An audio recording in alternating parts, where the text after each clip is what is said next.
طرح دیگر مفسرین نے اپنی اپنی تفاسیر کی ہیں، لیکن حضرت ابن عباس آپ فرماتے ہیں کہ اس سے مراد تکبیر اولا ہے، کہ تکبیر اولا کے لیے جلدی کرو۔ تکبیر اولا کیا ہے؟ کہ امام کے ساتھ اللہ اکبر میں شریک ہونا۔ جب امام جماعت کروانے کے لیے تکبیر پہلی کہے تو سارے کام کاج چھوڑ کر جلدی کر کے اس تکبیر اولا میں شریک ہونا۔ کہا اس سے مراد یہ ہے، اللہ نے جو کہا نا کہ جلدی کرو، کس کی طرف جلدی کرو؟ تکبیر اولا کی طرف۔ یہ نہ ہو کہ اذان ہو جائے تو اپنے کام میں لگے رہو، تکبیر اولا تمہاری فوت ہو جائے۔ تکبیر اولا کوئی معمولی چیز نہیں ہے۔ نبی یہ پاک فرماتے ہیں کہ جو تکبیر اولا میں امام کے ساتھ شریک ہوتا ہے، کام کاج چھوڑ کے پورے اہتمام کے ساتھ جلدی جلدی آ کے مسجد میں امام کے ساتھ تکبیر اولا میں شریک ہوتا ہے، اللہ رب العزت اسے 70 حج اور عمرے کا ثواب عطا فرماتا ہے۔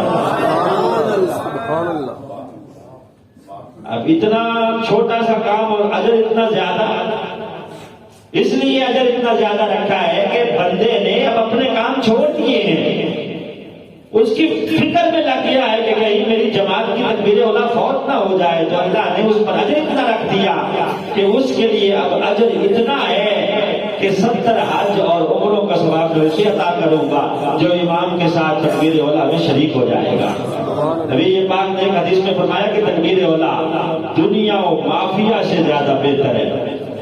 ساری دنیا اور جو کچھ اس کے اندر موجود ہے اس سے بہتر ہے کہ بندہ تکبیر اولا میں امام کے ساتھ شریک ہو۔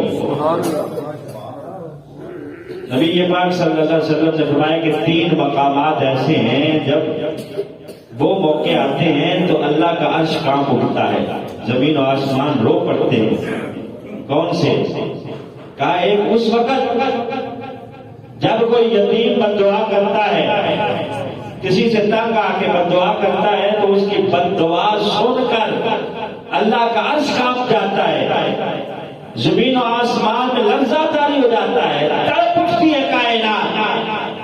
دوسرا فرمایا اس وقت جب زنا کرنے والا غسل کرتا ہے، جب زنا کر کے بدکاری کر کے غسل کرتا ہے تو اس وقت بھی اللہ کی زمین لرز جاتی ہے، آسمان لرز جاتا ہے، عرش کانپ جاتا ہے۔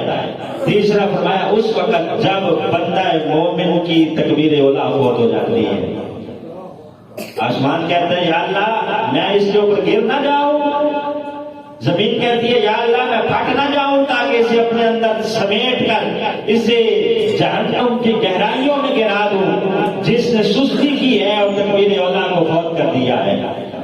اور پہلے 2 مرحلے کہ یتیم کی بد دعا اور زناکاری اتنے بڑے بڑے گناہ ہیں کہ اللہ کا عرش کانپ اٹھتا ہے۔ تکبیر اولا اتنی بڑی چیز ہے۔ حضرت سیدنا صدیق اکبر رضی اللہ تعالیٰ عنہ، توجہ ابھی میں رجب کی طرف آتا ہوں لیکن چونکہ یہ بات بیچ میں آ گئی ہے تو میں تکبیر اولا کے متعلق آپ کو مزید اس کی اہمیت بتانا چاہتا ہوں۔ حضرت صدیق اکبر رضی اللہ تعالیٰ عنہ آپ فرماتے ہیں کہ جو بندہ قرآن پاک کی تلاوت کرتا ہے، پورا قرآن ختم کرتا ہے تو اللہ ہر حرف کے بدلے جنت میں محل عطا فرمائے گا۔ حضرت صدیق اکبر فرماتے ہیں کہ اللہ مجھے توفیق دے میں 1000 کلام پاک پڑھوں، 1000 مرتبہ اللہ کا کلام پڑھوں، لیکن بعد میں مجھے پتا چلے کہ اس پڑھنے پر مجھے اجر نہیں ملا۔ حضرت صدیق اکبر کہتے ہیں کہ بعد میں مجھے پتا چلے کہ مجھے 1000 کلام پاک ختم کرنے پر اجر نہیں ملا، فرماتے ہیں مجھے اتنا غم نہیں ہوگا جتنا غم مجھے اس وقت ہوتا ہے جب میری تکبیر اولا فوت ہو جاتی ہے۔ جتنا غم فرمایا اس وقت میں کرتا ہوں جب تکبیر اولا فوت ہو جاتی ہے۔ حضرت فاروق اعظم فرماتے ہیں کہ جو بندہ کسی ننگے کو کپڑا پہنا دیتا ہے اللہ اسے جنت کے لباس پہنائے گا، قیمتی حلے پہنائے گا۔ جس نے کپڑا پہنایا ہے فرماتے ہیں اگر کہ اس نے پرانا کپڑا ہی کسی غریب کو دے دیا ہے، اس کا تن ڈھانپ لیا ہے، سردی سے بچا لیا ہے تو اللہ رب العزت اسے 70 قیمتی حلے جنت میں عطا فرمائے گا. اور قیمتی حلوں سے اس کا جسم چمک رہا ہوگا. حضرت فاروق اعظم فرماتے ہیں کہ مجھے اللہ رب العزت توفیق دے، میں اپنی ساری دولت اس کام کے لیے خرچ کروں کہ میں لوگوں کا تن ڈھانپتا رہوں، اپنے گھر کے کپڑے اور اپنی جو دولت ہے اس سے کپڑے خرید کر ان کو پہنا دوں جن کے تن کے اوپر لباس نہیں ہے. فرماتے ہیں پھر مجھے پتا چلے کہ اس عمل کا مجھے اجر نہیں ملا، مجھے پتا چلے کہ جو سب کچھ میں نے کیا ہے مجھے اس پر کوئی ثواب نہیں ملا. تو فرمایا اتنا مجھے غم نہیں ہوگا جتنا غم اس وقت ہوتا ہے جب تکبیر اولا فوت ہو جاتی ہے. تکبیر اولا جب فوت ہو جاتی ہے. حضرت عثمان ذوالنورین آپ فرماتے ہیں جو 1 دینار اللہ کی راہ میں صدقہ کرتا ہے اللہ دنیا میں اسے 90 لاکھ دینار عطا فرمائے گا. اگر نہیں دیے دنیا میں فرمایا رنجدہ نہ ہو، رنجیدہ نہ ہو، غمزدہ نہ ہو، اللہ اس کے بدلے میں اسے جنت میں عطا فرما دے گا، اسے جنت عطا فرمائے گا، جنت میں اس کے درجات بڑھا دے گا. فرماتے ہیں میں اپنی ساری دولت فقراء اور مساکین میں تقسیم کروں پھر پتا چلے کہ اس پہ اجر نہیں ملا. کہتے ہیں اتنا غم نہیں ہوگا جتنا اس وقت ہوتا ہے جب تکبیر اولا فوت ہو جاتی ہے. حضرت علی المرتضیٰ شیر خدا رضی اللہ تعالی، آپ چونکہ شیر خدا ہیں تو آپ کی بات بھی شیروں والی. کیا فرمایا؟ فرمایا جہاد کا بڑا اجر ہے. دشمن کے خلاف جو بندہ جہاد کرتا ہے اللہ رب العزت اس کے جسم پہ جتنے بال ہیں ہر بال کے بدلے جنت میں بال عطا فرمائے گا. فرماتے ہیں مجھے اللہ توفیق دے، میری بازو میں اتنی قوت ہو کہ میں روح زمین کے سارے کافر مار دوں، ان کے خلاف جہاد کر کے انہیں واسطے جہنم کر دوں، لیکن مجھے پتا چلے کہ مجھے اس پہ اجر نہیں ملا. فرمایا اتنا غم نہیں ہوگا جتنا اس وقت ہوتا ہے جو میری تکبیر اولا فوت ہو جاتی ہے.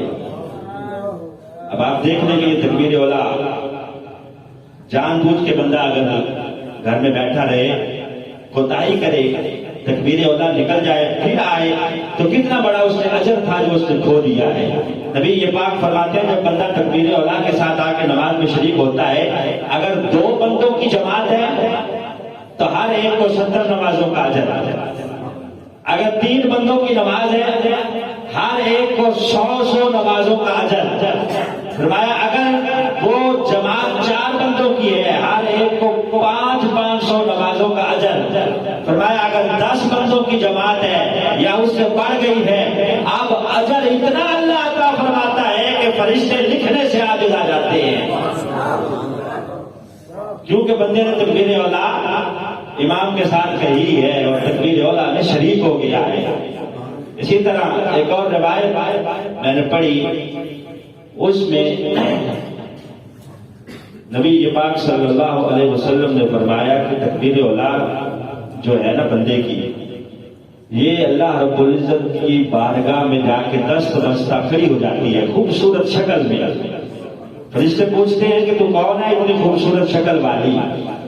تو یہ کہتی ہے کہ میں فلاں بندے کی تکبیر اولا ہوں جس نے فلاں مسجد میں مجھے اللہ کی رضا کے لیے کہا ہے اور اس نے جماعت کے ساتھ تکبیر اولا میں شریک ہو کے نماز پڑھی ہے. وہ دست بستہ کھڑی ہوتی ہے اور فرشتوں سے عرض کرتی ہے کہ مجھے اجازت دی جائے تاکہ میں اللہ کے قرب میں پہنچ جاؤں اور اس بندے کے لیے دعا کروں جس نے مجھے پا لیا ہے. اب اللہ سے اجازت طلب کر کے وہ اللہ رب العزت کے قرب میں پہنچ جاتی ہے. فرشتے اور تکبیر اولا اس بندے کے لیے دعا مانگتے ہیں جس کی یہ تکبیر اولا ہے کہ یا اللہ اس کے گناہوں کو معاف فرما. سارے فرشتے آمین کہہ رہے ہوتے ہیں، اللہ اس بندے کے گناہوں کو معاف فرما دیتا ہے. یہ تکبیر اولا ہے جو حضرت انس تفسیر کر رہے ہیں کہ جلدی کرو کس کی طرف؟ تکبیر اولا کی طرف.